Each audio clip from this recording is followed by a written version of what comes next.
And so welcome to Satsang. Namaste. Namaste. So this is an experiential thing. It's very important to know that. We talk a lot about spirituality and analyze it with our mind, read books, and then speak the words from those books and say, oh yeah, I'm very spiritual, I know. I've read 50 spiritual books. But how many people really feel the spirit, like are a walking embodiment of that energy? That's a more rare thing. I would say the majority of people are still living as human being consciousness, pretty much everyone. So it's kind of extraordinary when you come across an energy that is out of this world.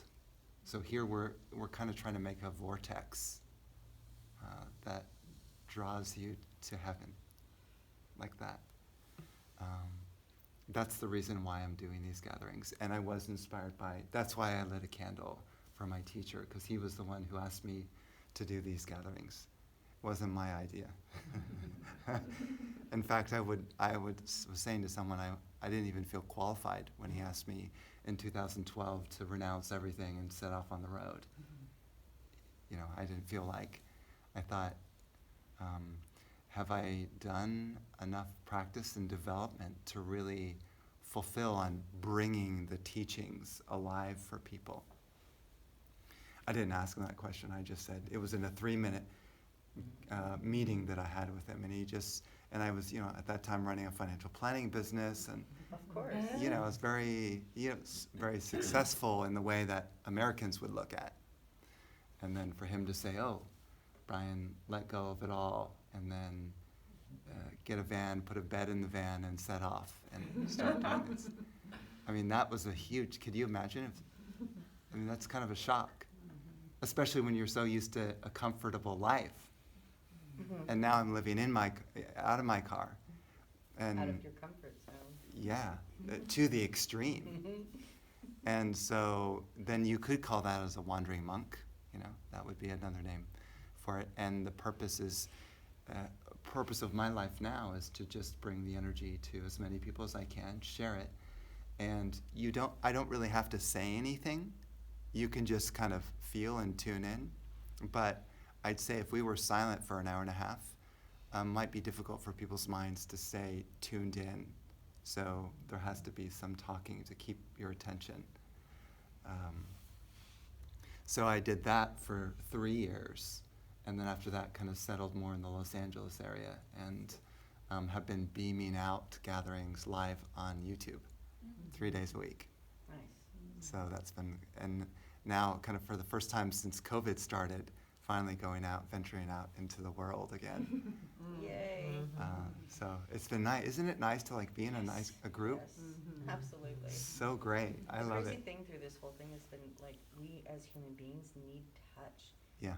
And not just from animals, we need from each other. Yeah. On the regular. I think it's a construct that we've built or whatever that is necessary. Yeah.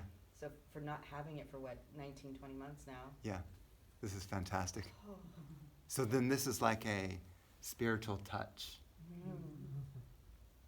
And it can light the fire within and help you to experience something beautiful and profound that maybe you hadn't felt before, and that would encourage you to intensify your spiritual practice and your journey. Many times people get sort of caught up in the world and doing their daily tasks and so focused on getting things done that they forget to just be present. And how beautiful the world is. I mean, coming into this place, into this area around Eugene area, I'm blown away by the nature. Because in LA, you just don't see things like this in LA. Yeah. So this is jungle. yes. So this is very special, actually, for me. Very special. Very. Nature has a way of bringing you into a sort of spacious place where you can go deeper within. So right now we'll just sort of pretend that the trees are growing out of the ground of the church, just coming up and surrounding us. We're surrounded by just nature right here. You can imagine that. I could, actually. Little flower, See that happen. little flowers growing out of the carpet. This is not far off. No, it's not. I can see it right outside. Window. I can hear the Willamette River. Exactly, the river flowing through. Yes. See, it's a good visualization. Absolutely. It's like, we're here in the midst of nature. So even if you're inside, you can still be in it. And the visualization literally causes the energy to arise in the room. Don't underestimate visualization. It really works.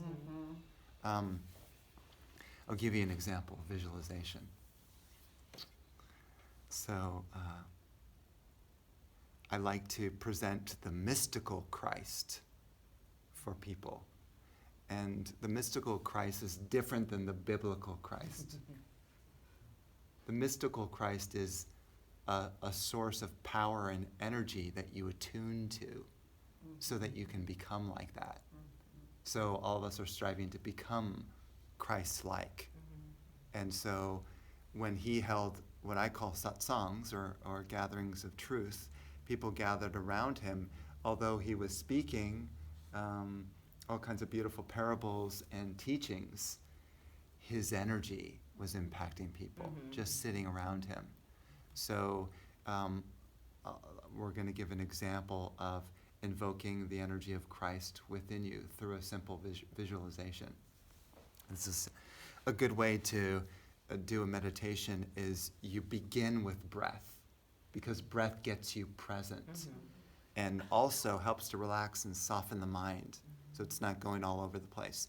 Once you do that and then you do your visualization, it's way easier than just sitting down and doing the visualization.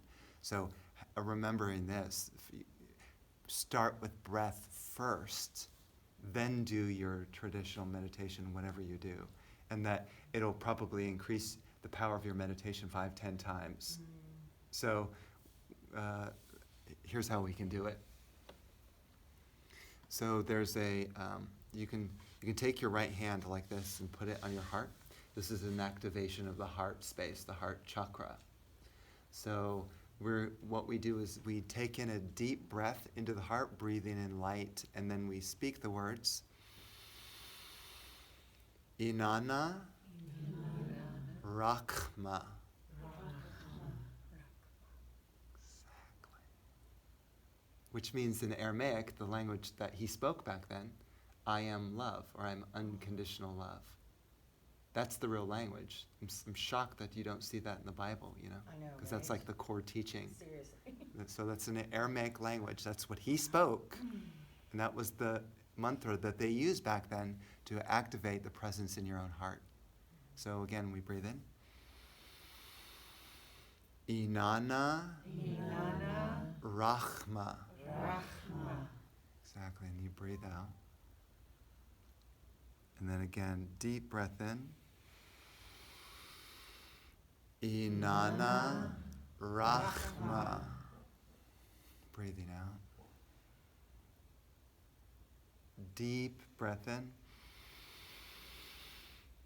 Inanna Rakhma. Breathing out. Again, breathe in the light into your heart. Inanna Rakhma.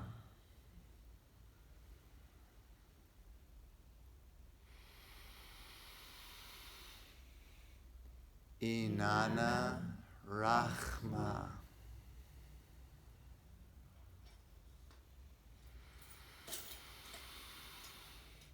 Inanna Rakhma.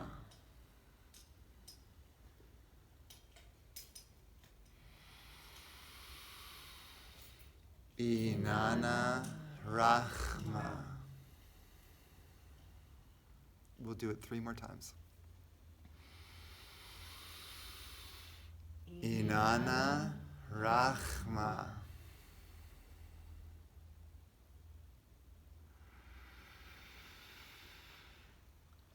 Inanna Rakhma.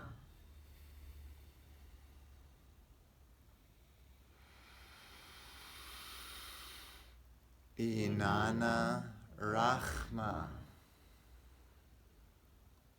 Just relax your hand. With your eyes closed, tune into the presence of your heart. Feel the energy there. And this could take you really deep if you really focus there.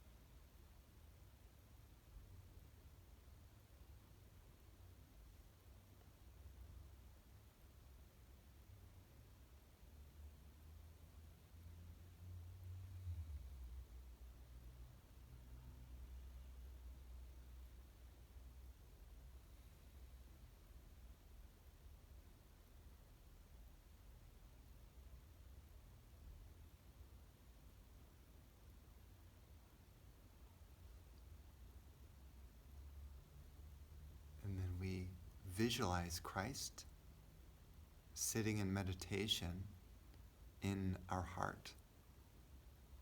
However you like to see him, try to get a kind of a clear image. And imagine that he's kind of sitting in a lotus flower, a pink lotus flower, which represents the heart chakra, the heart space. So he sits there and he's glowing in a beautiful meditation there.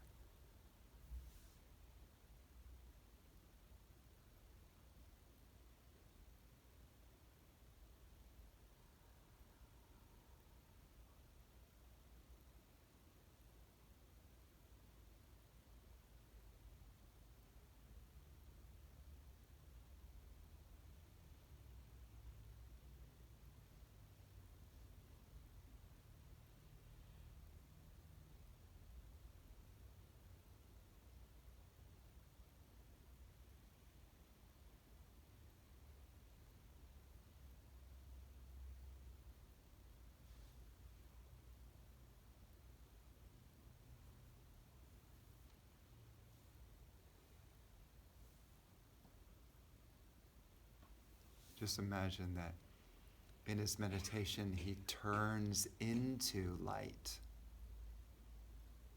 Just kind of this beautiful divine light there in the heart, glowing warmly.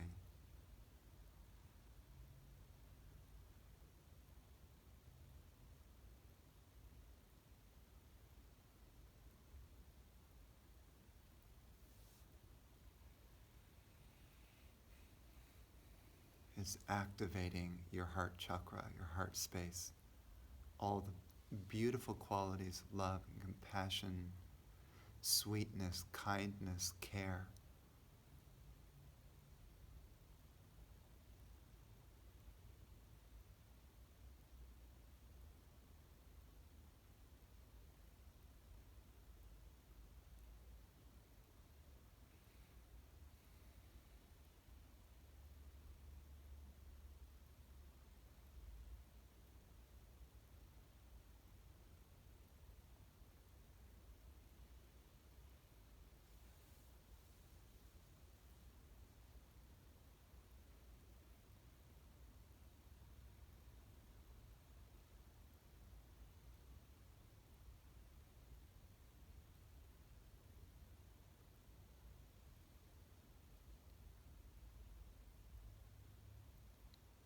And then we pray that this energy, this Christ energy, continues to arise and awaken in our heart.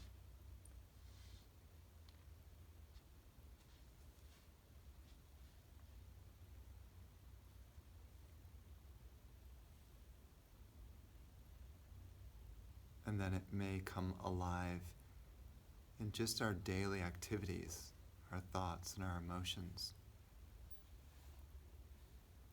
We feel it with us always.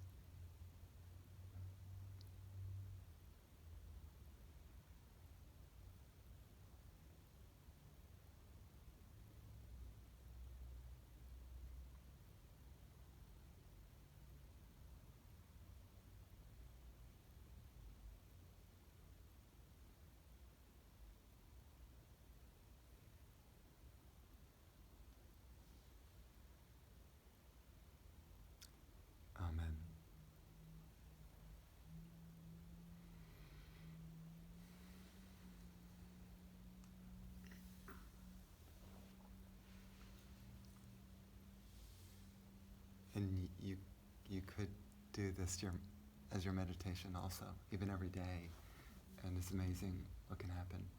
Because, and I'm going to kind of follow off of what Angela was saying in her talk, when you activate the spiritual energy, that starts to spill over into your actions, into your thoughts and into your emotions. So you start having loving emotions because you activated the spiritual energy.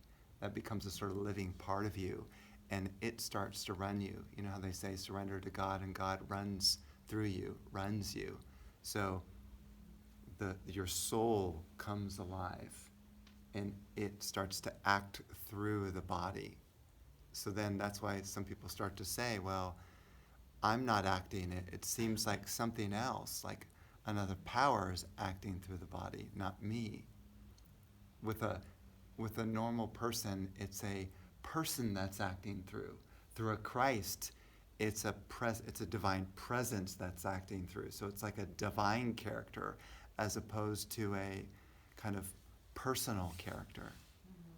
And all our job is to create the space inside of us so that the energy can flow through and run us. How do you create the space? Well, you clear out your negativity. You get a van and stick a bed in the back and you can hit the road. And every day you have an opportunity to work on negativity, reactions, judgments. You know, every day you notice where your mind and your emotions are, being mean to people. However, our judgments are. That was a big teaching of Christ, was like, before you judge another person, look at yourself. Before you cast the stone at the woman who committed adultery, first look at how you've committed all your sins. Once you've purified yourself, then you could cast a stone. Let's start with you. Everyone walks away and says, okay, we can't cast a stone because we're all guilty. Right. We all have the same problems. Yeah. We all have the same issues. We all have the same negativity. So purify yourself first before you try to make a judgment on someone else, because you've got the same problems as everyone else does. Even if you don't think so, oh, that person's so mean, I'd never do that. Either in this lifetime or previous lifetimes, you've done it. So it's hard to judge if you know you've done the same thing that they've done in this lifetime or previous lifetime. It's very hard to judge. And in fact, you can have compassion. Like, as an example, we'll talk about like alcoholism, right? I used to have a judgment towards alcoholics. Then it turned out that my best friend was a recovering alcoholic, and he was going to AA, and he was explaining to me how alcoholism works. And it's like this sort of shift in the brain and the dopamine and the desire, the dopamines in the brain and stuff. And he was explaining how it all happened. And I started saying, oh, wow, I have a lot more understanding and compassion. And he, particularly since he went through it, he doesn't have any judgment towards. In fact, he says, since I've gone through it and I know how much suffering people have gone through, I'm going to be the head of a hospital that has, people come in for recovery for 28 days. Nice. I love him. Sweet, isn't it? So when you've gone through the suffering, then you know how the other person feels. And then it's much easier to open your heart and have compassion for them. If you haven't gone through what that person feels, it's hard to have compassion. So one way to develop compassion is to try to develop an understanding of where the person's coming from. And if you haven't, and you find that your mind is judging, you can always even find out a little bit more about the person and ask them. Instead of immediately saying, oh, you're a bad person, you shouldn't be acting like that.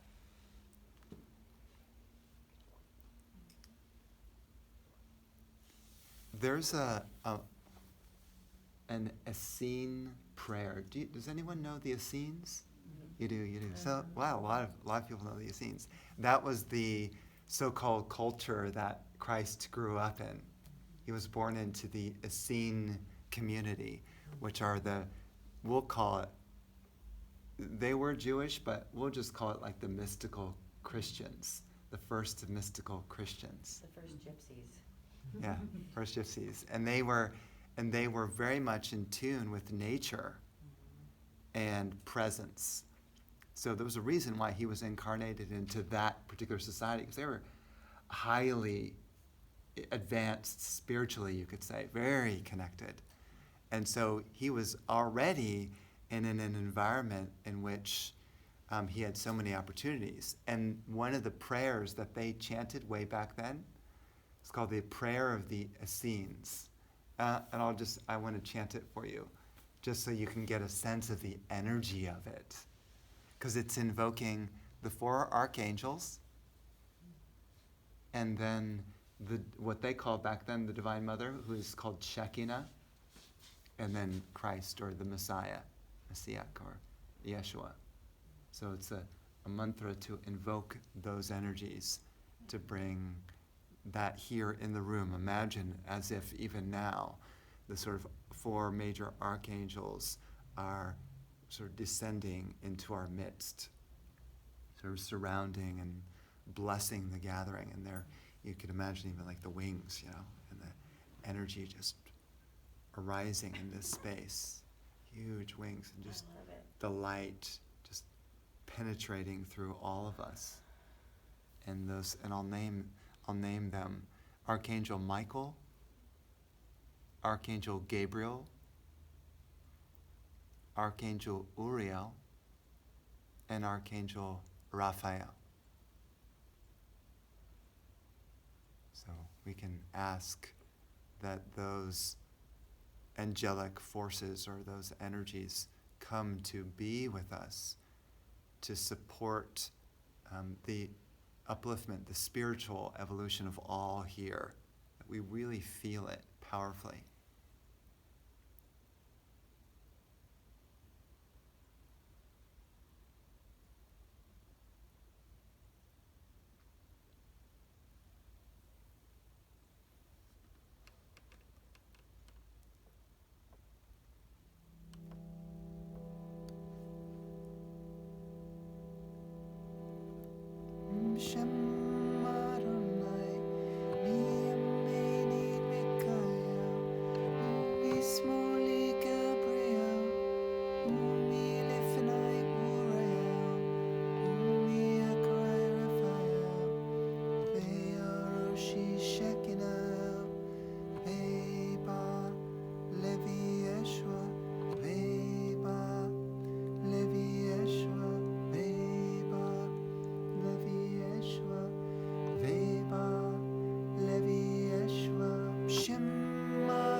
Christ in my heart.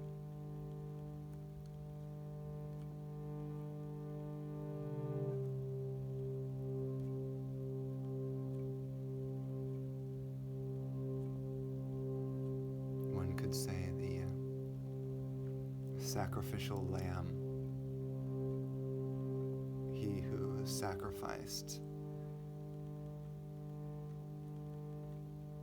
everything for the upliftment of the entire planet, this dimension, to bring in such a wave of light and love that all beings on the physical realm here were affected.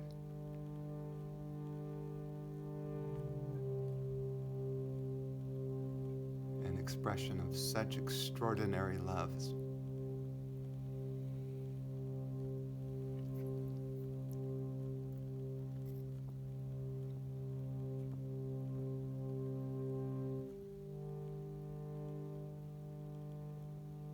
You could imagine just that wave of light, that Christ light from the heart, just sweeping over the whole planet, blessing all the creatures, all the beings, all the plants and bugs, animals, people, the earth.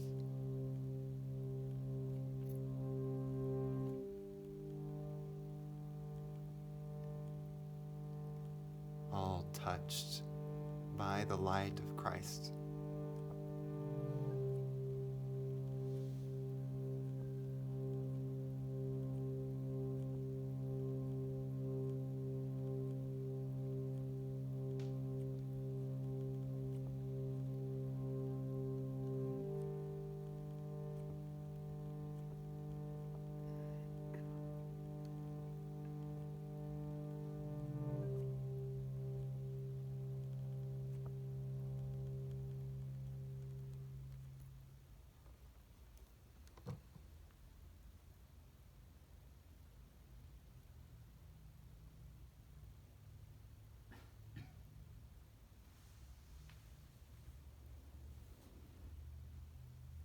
And that's a way that you can do prayer. That kind of visualization. It's very important to be in a meditative state first. Like if your mind is going wild and you have a lot of things to do and you're thinking about your day, your prayer probably is not going to be very effective.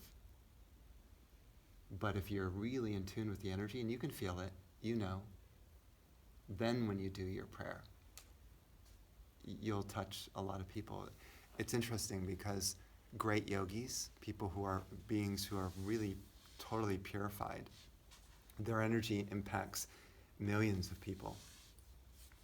Just their being on the planet, incarnated onto the planet already. And whereas in a normal person, prayer is sort of quite limited. That's why oftentimes I say when we do prayer, it's sometimes easier for a normal person, just to pray for one person. That might actually be more helpful than trying to visualize, let's say, blessing the entire cosmos or something like that. Since you know that person, and particularly if you have so I'm going to give an example of a prayer, an example of a meditation you can do for someone. So this will be helpful. Maybe it can help shift your prayer practice. So first, again, we'll start with a breath to center ourselves. So we just simply take in 5 deep breaths. Again, slow, deep, not shallow. I mean, I know you have a mask on, so if you're uncomfortable, you don't have to do it, but it's my suggestion. As deep as you can, breathe in the light. Exhale the light. And then 4 more deep breaths.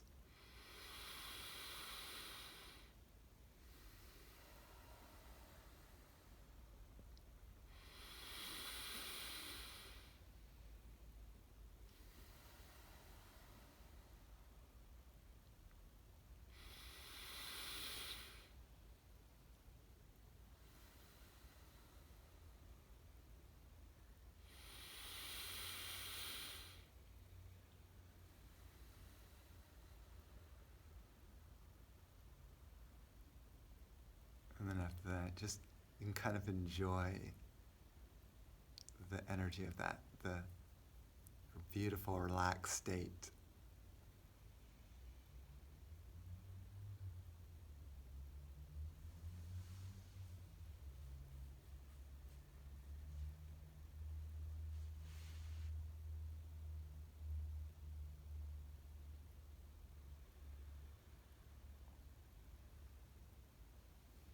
And then think of a person you know in your life who is hurting, who's in need, who's suffering right now, who may need like a prayer or some healing light. Just imagine that that person is right in front of you, sitting right in front of you.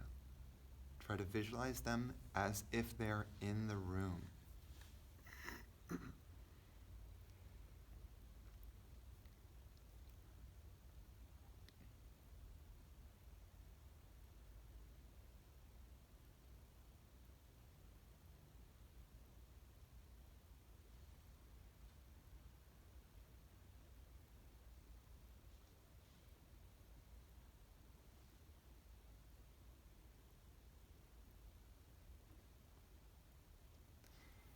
And then you can just take your hands like this, cupped in front of your heart like this. Imagine that the light that you've created in your heart, or you can call it the Christ light, kind of just rolls right into the palm of your hand like a little globe of divine light. You hold it, you can really feel it there.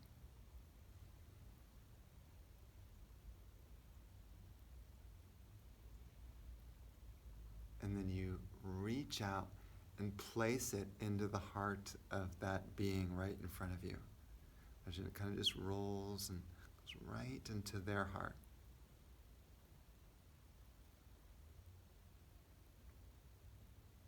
And you can relax and watch the light in that being's heart sort of just arise and start to spread through them, healing them.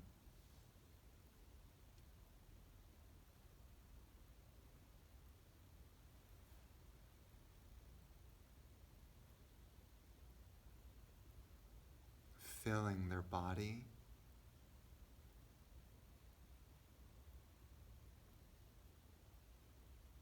and filling their aura,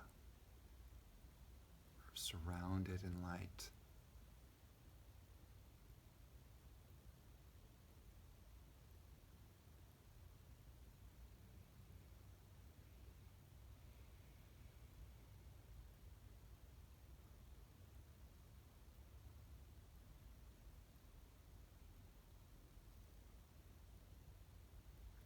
The light is healing that person, making them whole. Maybe even you can start to see the person transforming, being healed before your eyes.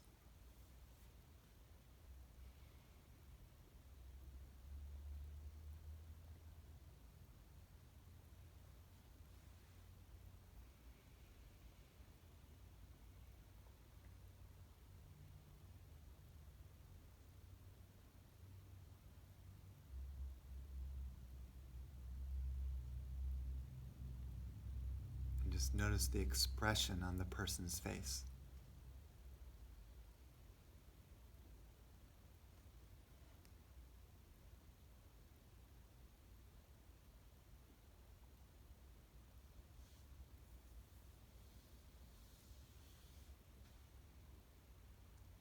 And then you can ask that person, what message do you have for me? And let them answer.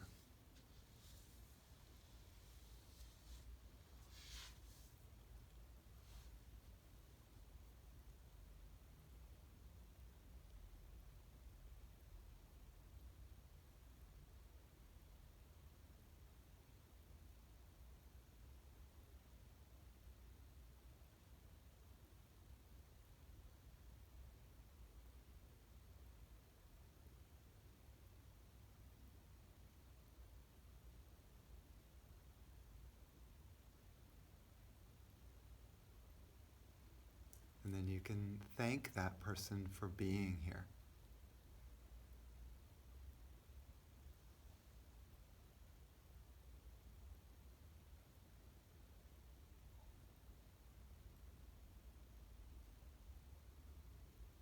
And then just slowly letting go of the vision.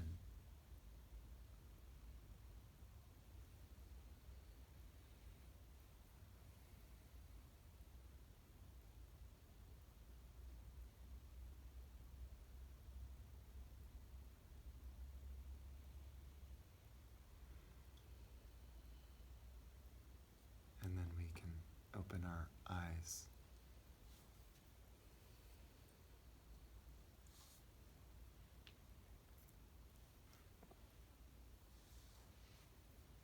So that's a way you can pray for someone. And as I was saying before,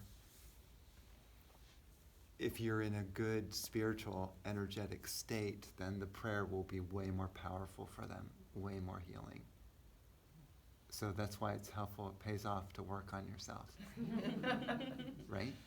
How can you heal anyone when you've got a bunch of problems yourself? Right. If you're full of anxiety and worry, it's going to be hard to give people peace and love.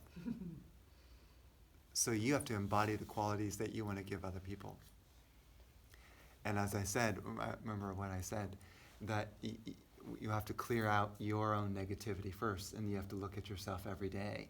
And it's helpful to sort of see, like, oh, I reacted that way. What was that about? Why did I react? And how can I soften that reaction? And then I have to spend some time actually processing it. Like, why did I react, and why did that bother me so much? And how can I soften my judgment or opinion of them or my hurt feelings?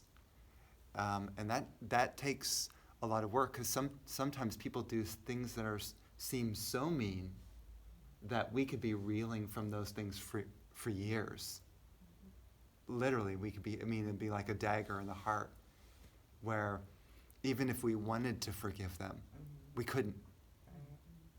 And so I want to bring that subject up to those times when you can't forgive. And you know how you know that you can't forgive the person? Each time you see them, you just remember what they did to you.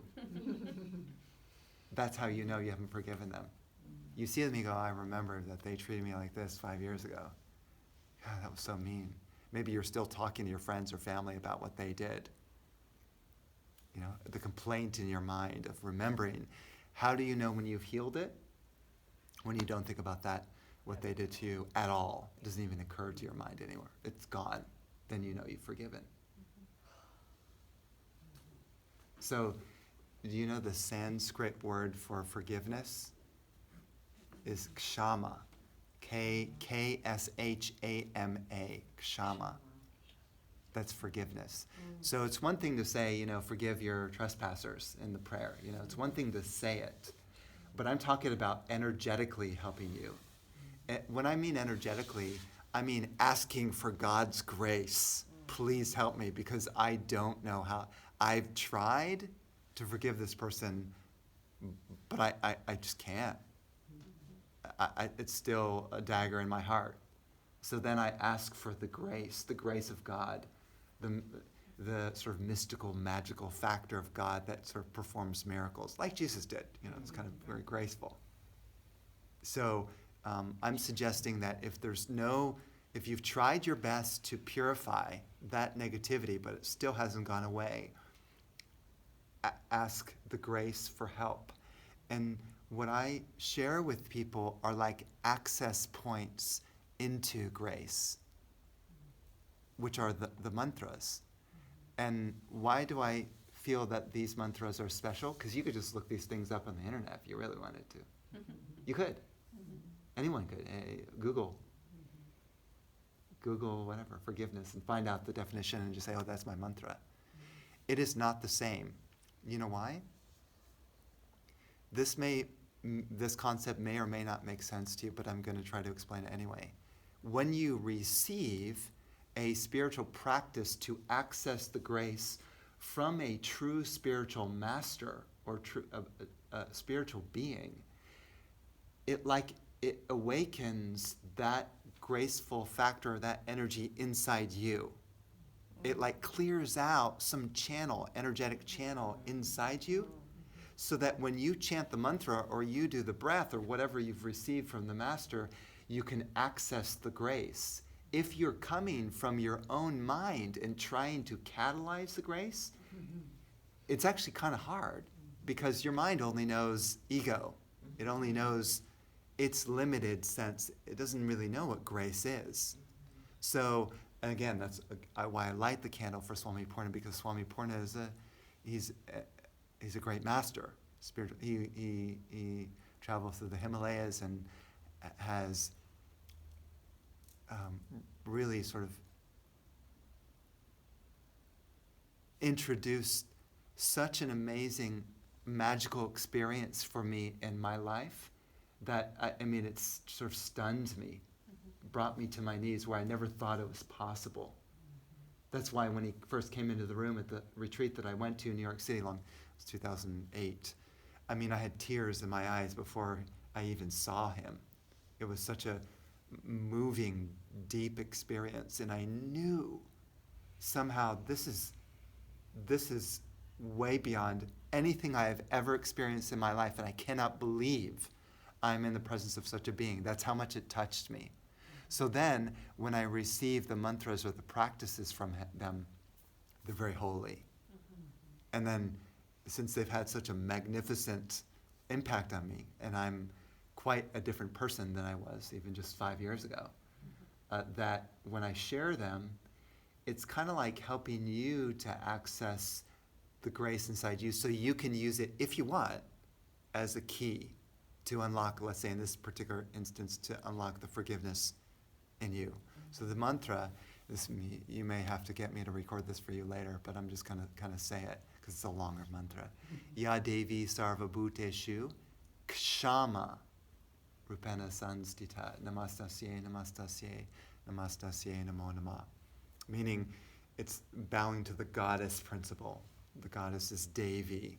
So I bow to the goddess who grants me the ability to forgive anyone.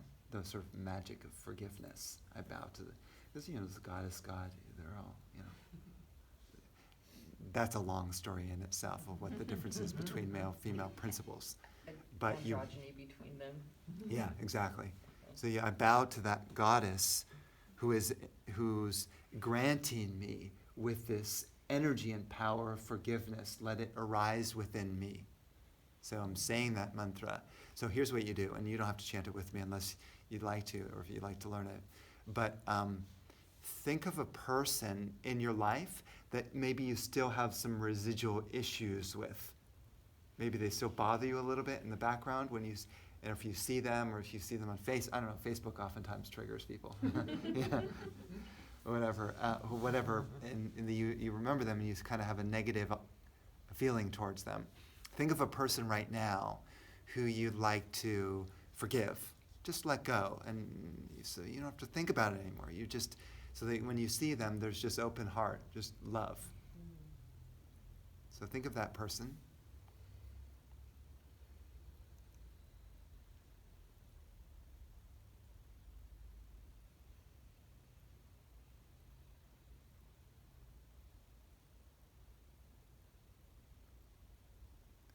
And then just for a couple of minutes, I'm going to sing the mantra with an intention that the person who you thought of, that you can be clear and release anything around them, any issues, that your forgiveness can be true, real, and powerful. So, and again, you can chant it with me if you like to. But the key now is try to feel the energy of the mantra itself as you're hearing it.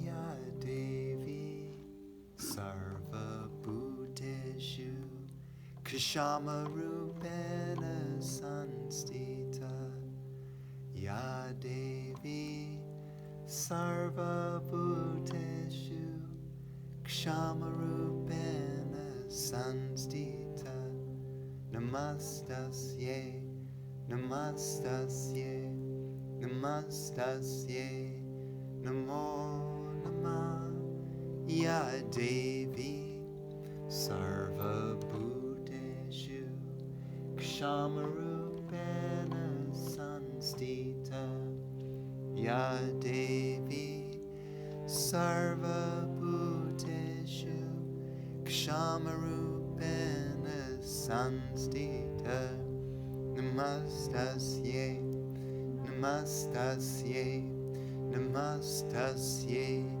Namo Namah Ya Devi Sarva Bhuteshu Kshamarupena Sansita Ya Devi Sarva Bhuteshu Kshamarupena Sansita Namastasye Namastasye Namastasye Namo Namah Ya Devi Sarva Bhuteshu Kshamarupena Sanstita Ya Devi Sarva Bhuteshu Kshamarupena Sanstita Namastasye Namastasye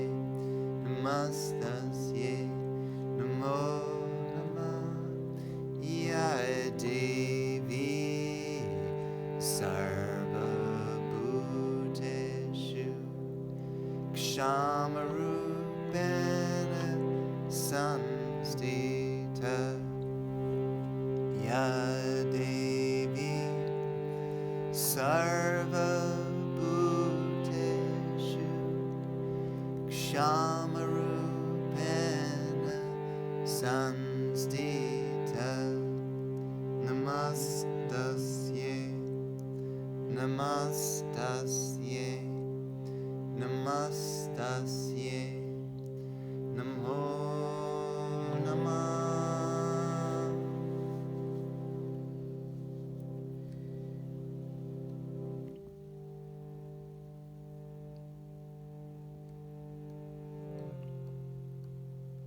And you notice the quiet presence of the mantra.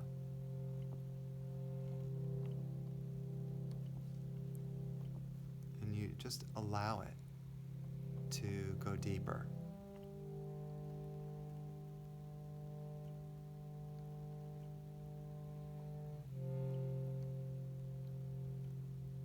One thing you can say to yourself to encourage that, you can just say, I allow. I accept.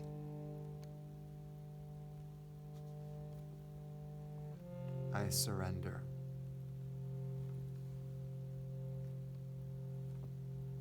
I let go.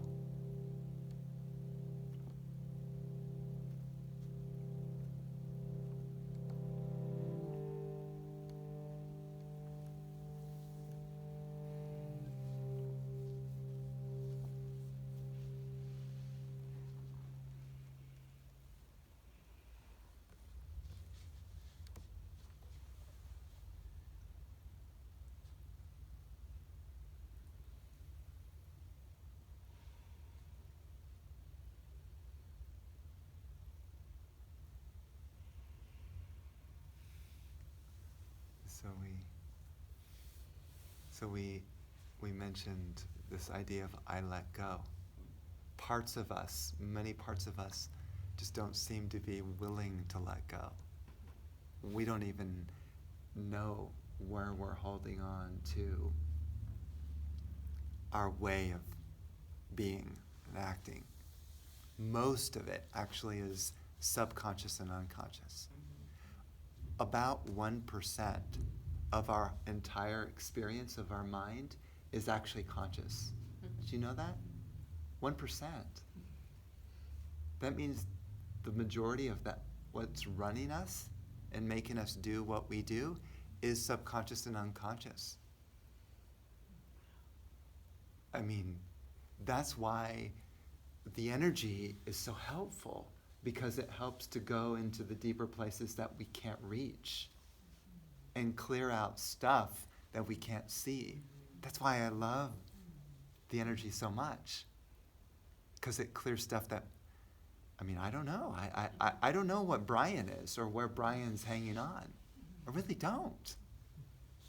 So I'm going to connect to a higher power that can actually help me out here. Otherwise, it would take, if I didn't have the grace factor, I mean, it would probably take thousands and thousands of lifetimes to finally crack the nut of Brian. Brian's a nut. I mean, he is. Like a hard shell of like, this is the way I have to act to protect myself to get by on earth. And we're trained that way. Son, make sure you make a good living and get a good job and protect yourself. It's like, so we build a strong shell because we've been trained to do that, so we don't get hurt. And then suddenly in spirituality, it's like, let go of the shell around your heart and just open to the love. You're like, but wait a minute, I'm so insecure. I can't even look people into the eye. You know, one of the practices I did in this one class is looking people, and we'd sit and look at each other in the eye for like 10 minutes or something. And inevitably someone would start crying. Oh, wow. Here you kind of have to look each other in the eye because everyone wears masks. I feel so privileged. I'm not wearing a mask. So, I mean, yeah, that's what I mean. Like the eye, even the eye contact itself is kind of hard for people. So, but think about like how much expression happens to the eye. They say that it's a window into the soul, like that, you know? You can really see people's expressions, but people don't want to be seen. Because if you know what I'm feeling, then I'm vulnerable. You can see that, because you can see depression in the eyes. You look at a person, you can notice it right away. And maybe you don't want to be seen as depressed.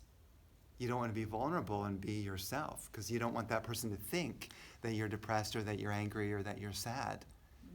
You don't want people to see through you in a way. In the eyes, you can see so much. So, and I'm not saying you should go around looking at everyone. That'd be kind of crazy. Not Like, in mixed whoa. company, probably.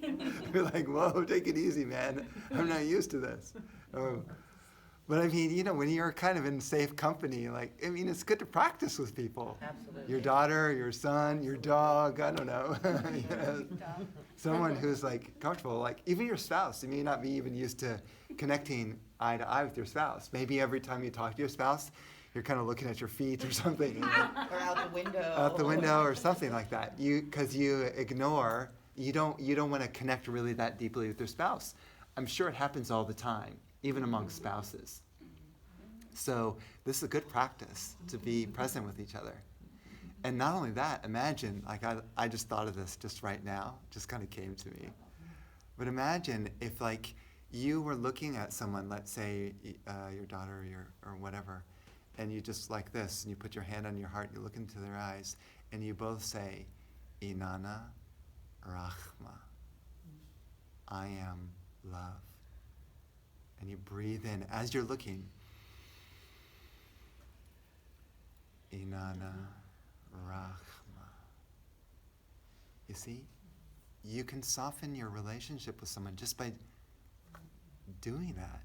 And that's teeny tiny in the grand scheme of things. It's Yeah. such a simple task. Yeah, seems small, but It's huge. but it's huge because you can have such a great breakthrough. Because then you break down the barriers with one person, it's easier to break down the barriers with other people. And then everywhere you're going, you're just thinking, All of a sudden you're Inanna Rachma. You're looking into their eyes and you're just feeling your own love, which is in them. So you feel love inside you, but it's in them also. Because whatever your inner filter is how you're seeing others in the world. If you're not experiencing love here, it's going to be hard to feel love in another person. Not that, I mean, it can happen the opposite way also, where you don't love yourself, but you love another person. But when I mean love, I'm not just talking about wow, you know, you did really something kind to me, so now I'm going to open my heart to you because you gave me such and such and such. You said something kind to me or something. But I'm speaking of when I'm awakening the energy or presence of love, then I'm with you and I'm feeling almost like an impersonal love. It sounds kind of weird, but it's not because of what your dear smile. You have a beautiful smile. So I can't really see your smile. I can see your eyes smile. So, but you know, not because you smiled at me, but because I'm feeling my inner love so strongly that I'm feeling love in you. Because I worked on myself to build that energy of love. So it's starting to spill over into the rest of the world. And the idea is to feel, hopefully you didn't miss your bus. What? Okay, next one. Maybe the next one. Yeah. And then when you see the bus driver, you can look in his eyes and say, In Anarach. Thank you. You know, bus drivers, it'd be interesting, you know, because bus drivers may not be used to the attention, and suddenly, you know, you're giving them love. You're like, wow.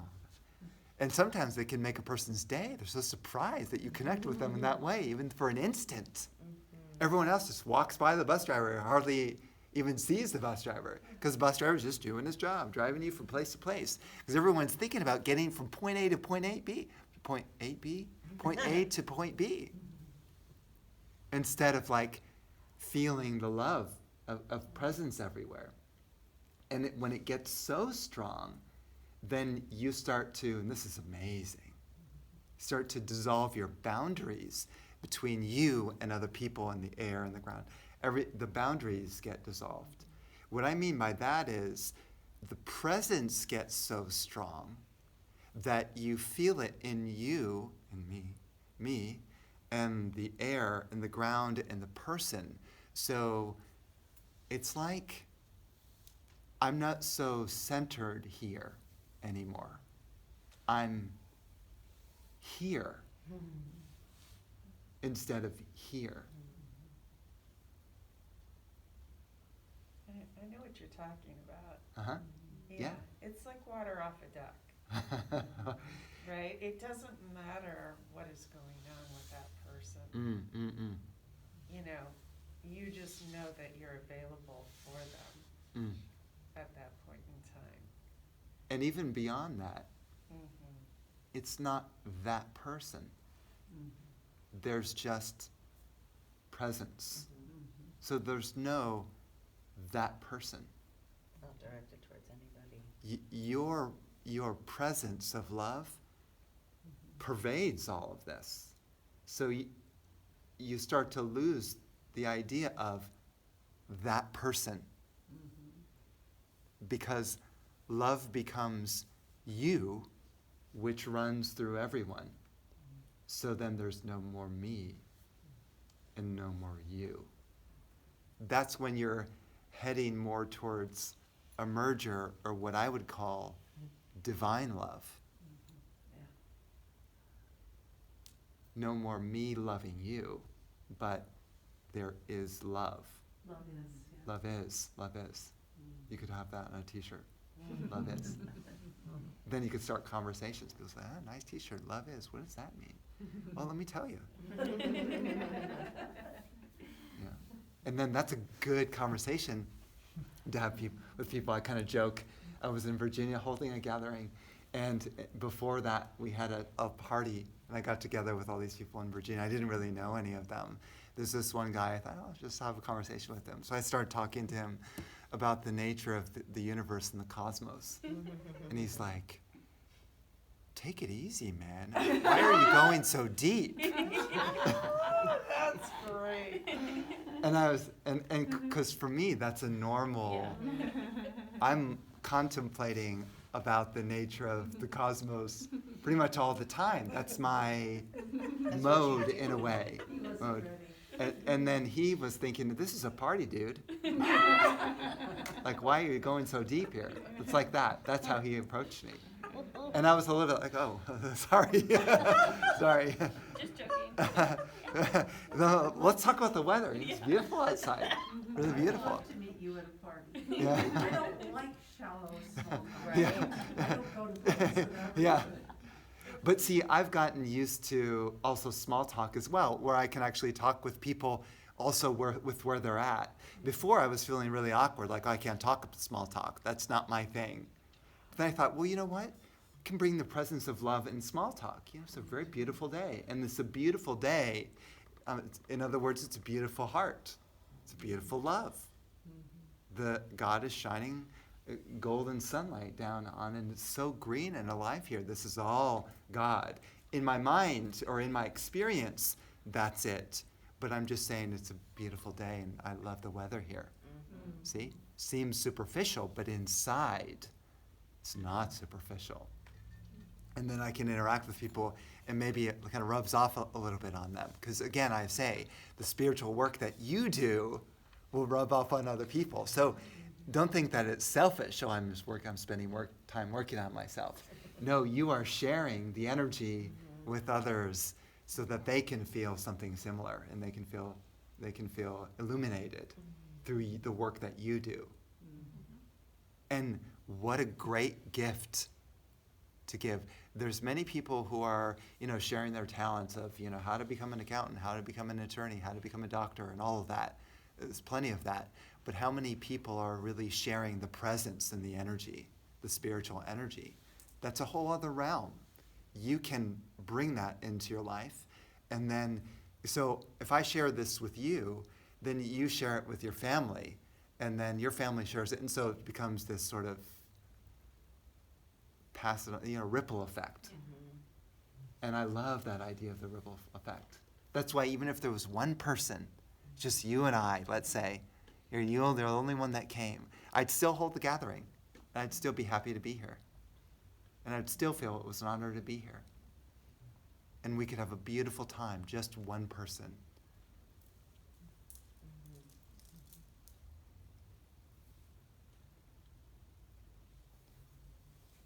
So let's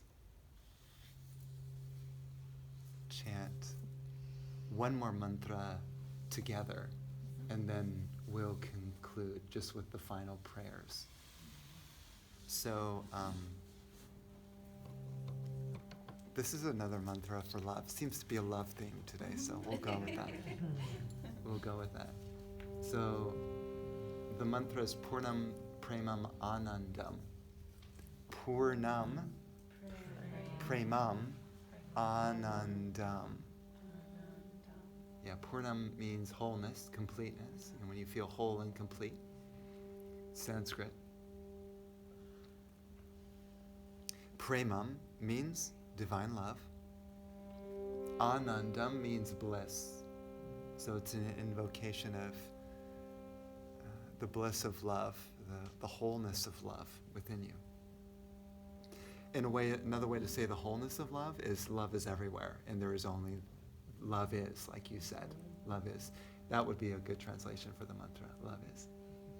So we'll chant that together with our intention to feel it, to really immerse ourselves in the direct experience of the energy behind the mantra, behind even the sound vibration. There's a spiritual vibration that goes on. That's what we want to tune into.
Anandam Purnam Premam Anandam Purnam Premam Anandam Purnam Premam Anandam Purnam Premam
diving into that sea of love.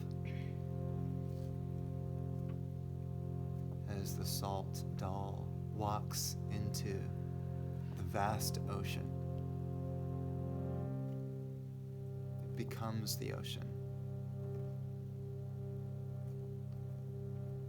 So you too dissolve into the ocean of love, which is all of existence.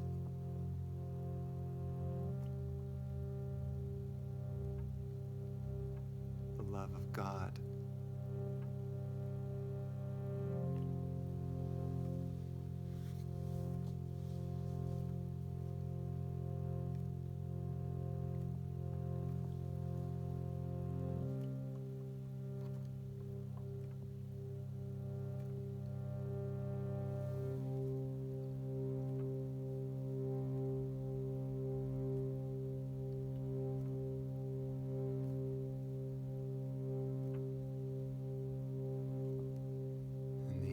Final mantras are in honor of my teacher, Sri Sri Sri Swami Purna Maharaj, who blesses this gathering this afternoon, assisting each one of us in our spiritual growth, evolution, awakening.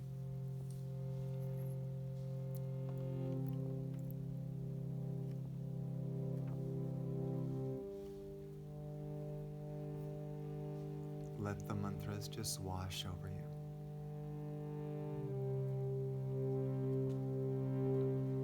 Om Sato Ma Sat Gamaya Tamaso Ma Jyotir Gamaya Mrityorma Amritam Gamaya.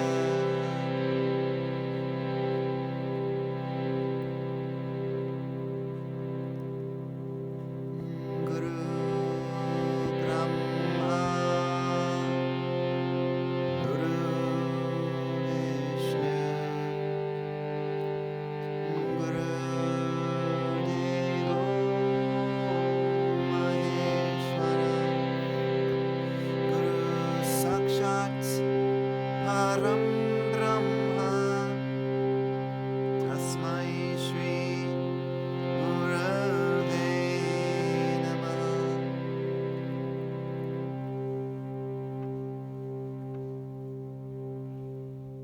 Tvameva Mata Japita Tvameva Tvameva Bandhus Jasaka Tvameva Tvameva Vidya Ravinam Tvameva Tvameva Sarvam Mama Deva Deva.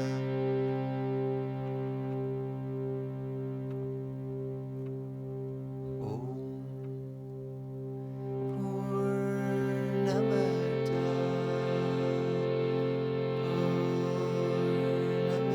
Purnamitam Purnat Purnamudachyate Purnasya Purnamadaya Purnameva Vashishyate.